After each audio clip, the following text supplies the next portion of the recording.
Hello friend, welcome to my YouTube channel KV study. आज की इस वीडियो में मैं आप लोग को कक्षा 12 फिजिक्स का मोस्ट इंपॉर्टेंट टॉपिक के बारे में चर्चा करेंगे जो आपकी बोर्ड परीक्षा में 100% आएंगे ही। तो आप लोग इसको छोड़िएगा मत, वीडियो को अंत तक देखिएगा। अगर वीडियो पसंद आए तो प्लीज़ लाइक एंड सब्सक्राइब कर दीजिएगा। बोर्ड परीक्षा में ये 100% आएगा ही। चलिए वीडियो को स्टार्ट करते हैं। गॉस का प्रमेय। किसी बंद पृष्ठ से गुजरने वाला कुल विद्युत फ्लक्स उस पृष्ठ पर उपस्थित कुल आवेश का 1/ε0 गुना होता है। गॉस का प्रमेय क्या कहता है कि किसी बंद पृष्ठ से गुजरने वाला कुल विद्युत फ्लक्स उस पृष्ठ पर उपस्थित कुल आवेश का 1/ε0 गुना होता है।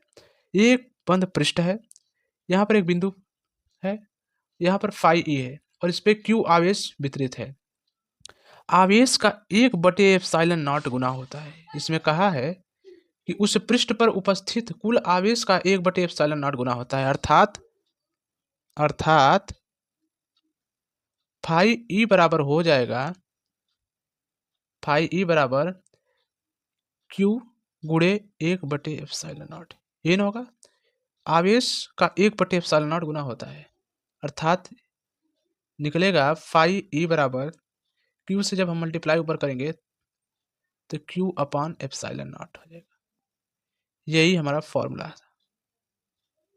यही फॉर्मूला है, यही हमें ज्ञात करना था। ये गॉस के प्रमेय का सूत्र है। ठीक है, आप लोग इसको याद कर लीजिएगा। जहां फाई ई बराबर विद्युत फ्लक्स है, विद्युत फ्लक्स है, ठीक है, क्यू आवेश है और ε0 जो है वो निर्वात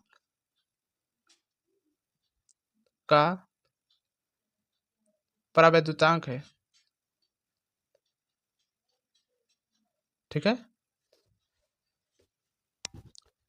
एक बार फिर से देख लीजिए कि किसी बंद पृष्ठ से गुजरने वाला कुल विद्युत फ्लक्स उस पृष्ठ पर उपस्थित कुल आवेश का 1/ε0 गुना होता है, 1/ε0 गुना होता है। इसका फॉर्मूला फाई ई बराबर क्यू/ε0, जहाँ फाई विद्युत फ्लक्स है, क्यू आवेश है और ε0 निर्वात का परावैद्युतांक है। आप लोग इसको जरूर तैयार कर लीजिएगा, ये मोस्ट इंपॉर्टेंट है, मोस्ट इंपॉर्टेंट क्वेश्चन है। चलिए नेक्स्ट क्वेश्चन देखते हैं कि विद्युत फ्लक्स क्या होता है। विद्युत फ्लक्स होता क्या है? विद्युत क्षेत्र में स्थित किसी क्षेत्रफल से अभिलंबवत गुजरने वाला विद्युत बल रेखाओं को विद्युत फ्लक्स कहते हैं। जैसे विद्युत क्षेत्र में स्थित किसी क्षेत्रफल से अभिलंबवत गुजरने, मान लीजिए ये एक विद्युत क्षेत्र है, इसके अभिलंबवत अभिलंबवत गुजरने वाला विद्युत बल को विद्युत फ्लक्स कहते हैं। विद्युत फ्लक्स जिसका फॉर्मूला होता है फाई ई बराबर ई इंटू ए। विद्युत क्षेत्र में स्थित किसी क्षेत्रफल से अभिलंबवत, क्षेत्रफल से अभिलंबवत, क्षेत्रफल इसका ए है, अभिलंबवत गुजरने वाला विद्युत बल रेखाओं को विद्युत फ्लक्स कहते हैं। जहां जहां लिख देंगे हम लोग, जहां ये इसका फॉर्मूला हो गया फाई ई बराबर ई ए, जहां फाई ई विद्युत फ्लक्स है, विद्युत फ्लक्स है, और ए जहां है वो क्षेत्रफल है, ई जहां है वो विद्युत क्षेत्र है। ठीक है, एक बार फिर से समझ लीजिए कि विद्युत क्षेत्र में स्थित किसी क्षेत्रफल से अभिलंबवत गुजरने वाला विद्युत बल रेखाओं को विद्युत क्षेत्र, विद्युत फ्लक्स कहते हैं। ठीक है, फाई ई बराबर ई ए इंटू ए, जहां फाई ई है विद्युत फ्लक्स, ई ए है क्षेत्रफल और ई विद्युत क्षेत्र है। इसका जो मात्रक होता है, मात्रक, ये इसको सूत्र लिख लीजिएगा आप लोग, सूत्र। इसका मात्रक जो होता है वो होता है न्यूटन मीटर। एक दो मात्रक होता है, एक वोल्ट मीटर भी होता है या न्यूटन मीटर स्क्वायर प्रति कूलाम। ये विद्युत फ्लक्स का मात्रक है, वोल्ट मीटर या न्यूटन मीटर स्क्वायर प्रति कूलाम। उम्मीद करता हूँ आप लोग को समझ में आ गया होगा। नेक्स्ट क्वेश्चन की तरफ बढ़ते हैं। हमारा नेक्स्ट क्वेश्चन है कि रेखीय आवेश घनत्व किसे कहते हैं। रेखीय आवेश घनत्व क्या होता है?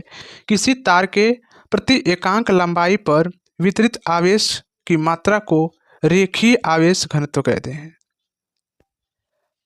फिर से देख लीजिए कि किसी तार के प्रति एकांक लंबाई पर वितरित आवेश की मात्रा को रेखीय आवेश घनत्व कहते हैं। फिर देखिए फिगर के माध्यम से समझ लीजिए, एक तार है, किसी तार के प्रति एकांक लंबाई पर वितरित आवेश की मात्रा, ये तार है और इसके प्रति एकांक लंबाई पर वितरित आवेश इस पर कितना आवेश है, आवेश की मात्रा को रेखीय आवेश घनत्व कहते हैं। ठीक है, देख लीजिए इस पे आवेश, इस तार पर आवेश की कितनी मात्रा है उसे ही रेखीय आवेश घनत्व कहते हैं। देखिए जैसे इसका फॉर्मूला होता है लेमडा। रेखीय आवेश घनत्व को लेमडा से डिनोट करते हैं। Lambda equal to Q upon L. फिर से देख लीजिए, किसी तार के प्रति एकांक लंबाई, अर्थात इसकी लंबाई क्या है यल, ये रहेगा यल, और इस पे आवेश की मात्रा कितनी है उसे ही रेखीय आवेश घनत्व कहते हैं।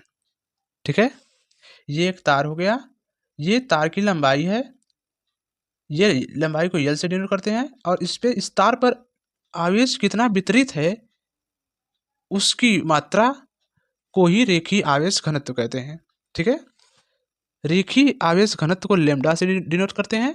Lambda equal to Q upon L हो जाएगा, ये इसका फॉर्मूला हो जाएगा। लिख लेंगे सूत्र या फॉर्मूला, जहां लिख लेते हैं, जहां लेमडा इक्वल टू रेखीय आवेश घनत्व, रेखीय आवेश घनत्व। ठीक है, क्यू इक्वल टू आवेश,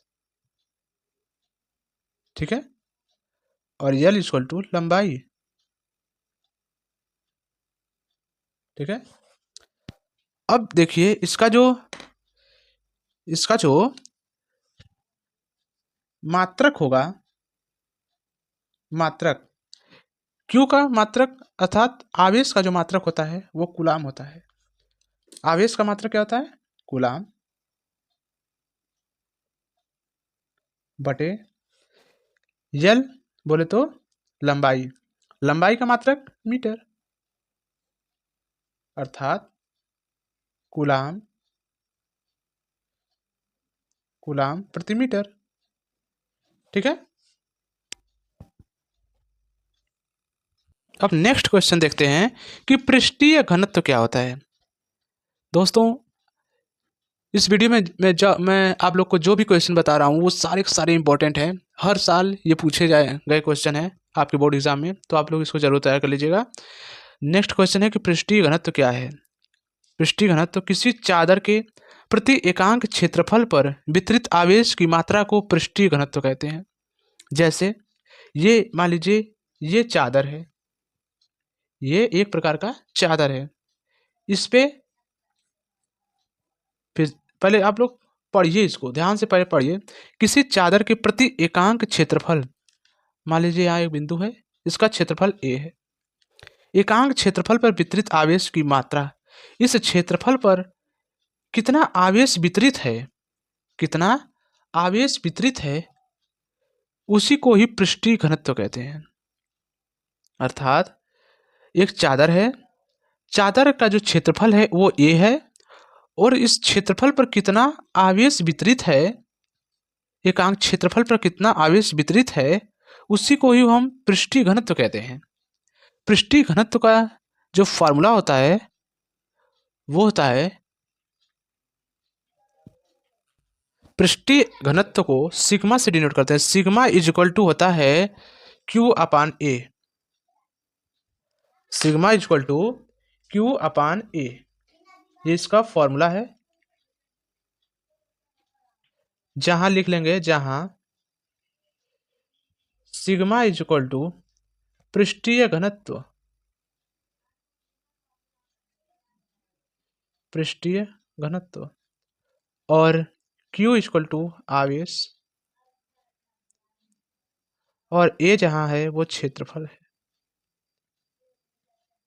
एक बार फिर से देख लीजिए कि किसी चादर के प्रति एकांक क्षेत्रफल पर वितरित आवेश को की मात्रा को पृष्ठीय घनत्व कहते हैं। ये एक चादर है, इस पे इसका जो क्षेत्रफल है वो A है, और इस पे आवेश की कितनी मात्रा है उसी को हम लोग पृष्ठीय घनत्व कहते हैं। पृष्ठीय घनत्व को सिग्मा से डिनोट करते हैं, तो sigma is equal to Q upon A हो जाएगा, जहां सिग्मा पृष्ठीय घनत्व है, Q आवेश है, A क्षेत्रफल है। नेक्स्ट क्वेश्चन देखते हैं दोस्तों कि एम्पियर का परिपथीय नियम क्या कहता है। एम्पियर का परिपथीय नियम, किसी बंद वक्र के परितः, किसी मान लीजिए एक बंद वक्र है, ये एक बंद वक्र है, परितः मतलब उसके परितः मतलब भीतर, चुंबकीय क्षेत्र की तीव्रता का रेखा समाकलन उस बंद वक्र द्वारा घिरे क्षेत्रफल में से गुजरने वाली कुल धारा I का म्यू नॉट गुना होता है। फिर क्या कहता है कि किसी बंद वक्र के परितः चुंबकीय क्षेत्र को हम लोग बी से डिनोट करते हैं, बी, ठीक है। चुंबकीय क्षेत्र की तीव्रता का रेखा समाकलन उस बंद वक्र द्वारा घिरे क्षेत्रफल, इसमें कितना क्षेत्रफल जो है, ये जो क्षेत्रफल इसका है, क्षेत्रफल को ए से डिनोट करते हैं, क्षेत्रफल में से गुजरने वाला, अर्थात इसमें से जो गुजरेगा, जो विद्युत फ्लक्स गुजरेगा, गुजरने वाली कुल धारा, अर्थात इसमें से विद्युत चुंबकीय क्षेत्र में से कितनी धारा गुजर रही है, कुल धारा तथा धारा का म्यू नॉट गुना होता है। जैसे इसका जो फॉर्मूला होगा वो समाकलन बोले तो चुंबकीय क्षेत्र dl एक अल्पतम लंबाई और बराबर म्यू नॉट, धारा का म्यू नॉट गुना होता है, विद्युत धारा का म्यू नॉट गुना होता है। विद्युत धारा को I से डिनोट करते हैं और म्यू नॉट, विद्युत धारा का म्यू नॉट गुना होता है, अर्थात इसको गुना रहेगा। तो यही हो जाएगा इसका फॉर्मूला, एम्पियर परिपथी का नियम। फिर से देख लीजिए, एम्पियर का परिपथी नियम क्या कहता है कि किसी बंद वक्र के परितः चुंबकीय क्षेत्र की तीव्रता का रेखा समाकलन उस बंद वक्र द्वारा घिरे क्षेत्रफल में से गुजरने वाली कुल धारा का म्यू नॉट गुना होता है। इसमें से कितनी धारा, चुंबकीय क्षेत्र में से कितनी धारा निकल रही है, उस कुल धारा का म्यू नॉट गुना होता है। ये इसका फॉर्मूला समाकलन इंटीग्रल जिसको बोलते हैं, integral B into DL is equal to I into mu naught, ये इसका फॉर्मूला होगा। जहाँ लिखेंगे, जहाँ I विद्युत धारा है, I जो है वो विद्युत धारा है, और म्यू नॉट जो है वो निर्वात की, ये म्यू नॉट है निर्वात की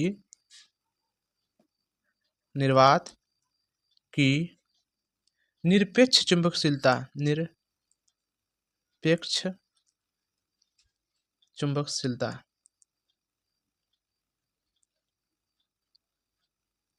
ठीक है। म्यू नॉट जो है निर्वात की निरपेक्ष चुंबकशीलता है। और जहाँ समाकलन इंटीग्रल चुंबकीय क्षेत्र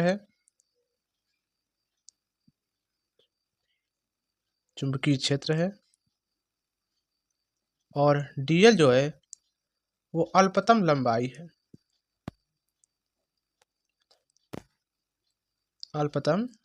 है, ठीक है।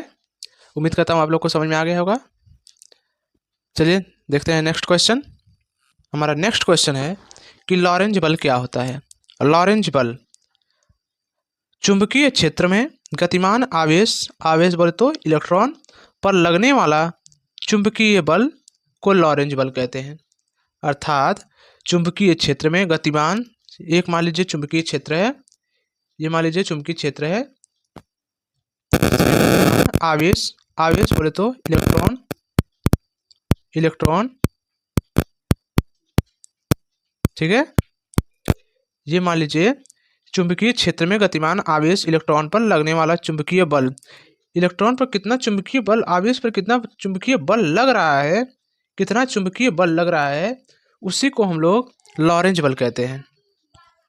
जैसे यदि Q आवेश v वेग से चुंबकीय क्षेत्र B की दिशा में थीटा कोण पर गति करे तो उस पर कार्य करने वाला जो लॉरेंज बल होगा वो F इक्वल टू, लॉरेंज बल को हम F से डिनोट करते हैं, F equal to Q V B sine theta.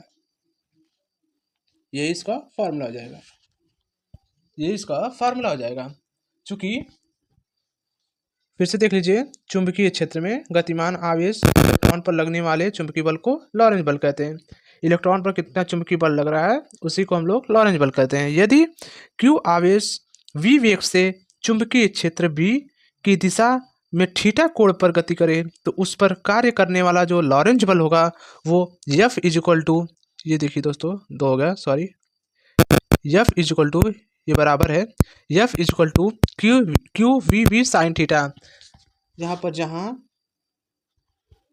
जहाँ Q आवेश है, ठीक है, V वेग है, ठीक है, V जो है वेग है, B जो है चुंबकीय क्षेत्र है,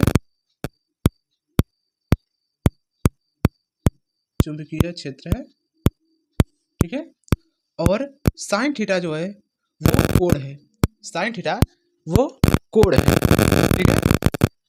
अगर दोस्तों वीडियो पसंद आए तो प्लीज़ लाइक एंड सब्सक्राइब करना मत भूलिएगा। चलिए मिलते हैं नेक्स्ट वीडियो में ऐसे ही मज़ेदार वीडियो के साथ। धन्यवाद।